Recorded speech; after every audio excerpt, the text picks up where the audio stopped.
Hello guys, welcome back to my fresh new episode.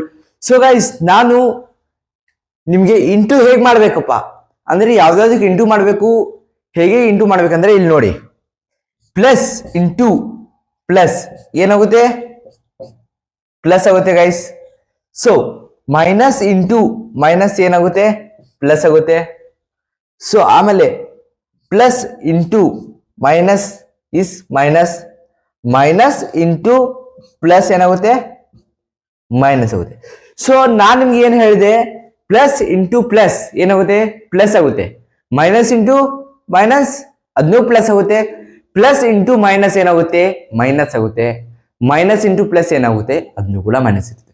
So ನಿಮಗೆ ನಾನು ಈ video ಏನಕ್ಕೆ ಮಾಡಿದೆ ಅಂದ್ರೆ, ಈ ವಿಡಿಯೋ ಅಲ್ಲಿ ನಿಮ್ಗೆ ಯಾವುದು ನಿಮ್ಗೆ ತೊಂದರೆ ಆಗ್ಬಾರ್ದು. ಪ್ಲಸ್ ಇಂಟು ಪ್ಲಸ್ ಏನಾಗುತ್ತೆ ಅಂತ ಒಳಗೊಬ್ರು ಕೇಳ್ತಾರೆ. ಪ್ಲಸ್ ಇಂಟು ಪ್ಲಸ್ ಪ್ಲಸ್ ಆಗುತ್ತೆ, ಅದು ಆದ್ಮೇಲೆ ಮೈನಸ್ ಇಂಟು ಮೈನಸ್ ಮೈನಸ್ ಆಗುತ್ತೆ ಅಂತ ಒಳಗೊಬ್ರು ಹೇಳ್ತಿರ್ತಾರೆ. ಸೊ ಮೈನಸ್ ಇಂಟು ಮೈನಸ್ ಅವತ್ತು ಪ್ಲಸ್ ಆಗುತ್ತೆ. ಸೊ ಇದನ್ನ ನಿಮ್ಗೆ ತಲುಪಿಸ್ಬೇಕಂತ ನಾನು ಈ ಒಂದು ವಿಡಿಯೋ ಮಾಡಿದೆ. So thank you for watching this video guys, have a nice day ಅಂತ ನಾನು ಈ ಒಂದು ವಿಡಿಯೋನ ನಾನು ಇಲ್ಲೇ ಮುಗಿಸ್ತಾ ಇದ್ದೀನಿ. ಮತ್ತೆ ಅದ್ರ ಜೊತೆಗೆ ನಿಮ್ಗೆ ಇನ್ನೊಂದು ಟಾಪಿಕ್ ಏನ್ ಹೇಳ್ತೀನಿ, ಇಲ್ಲಿ ನೋಡಿ. ಪ್ಲಸ್ ಇಂಟು ಮೈನಸ್ ಮೈನಸ್ ಆಗುತ್ತೆ, ಮೈನಸ್ ಇಂಟು ಪ್ಲಸ್ ಮೈನಸ್ ಆಗುತ್ತೆ. ಇದು ಒಂದ್ ಕಡೆ ಮೈನಸ್ ಇದೆ, ಒಂದ್ ಕಡೆ ಪ್ಲಸ್ ಇದೆ, ಅದನ್ನು ಮೈನಸ್ ಆಗುತ್ತೆ. ನಾನು ಇದನ್ನ ಹೇಳ್ಬೇಕಂತ ನಾನು ಈ ಒಂದು ವಿಡಿಯೋ ಮಾಡಿದೆ. ಸೊ ಈ ವಿಡಿಯೋ ಚೆನ್ನಾಗಿದ್ರೆ ಲೈಕ್ ಮಾಡಿ, ಶೇರ್ ಮಾಡಿ, ಸಬ್ಸ್ಕ್ರೈಬ್ ಮಾಡಿ ಅಂತ ಹೇಳ್ತಾ thank you for watching this video once again. Have a nice day guys.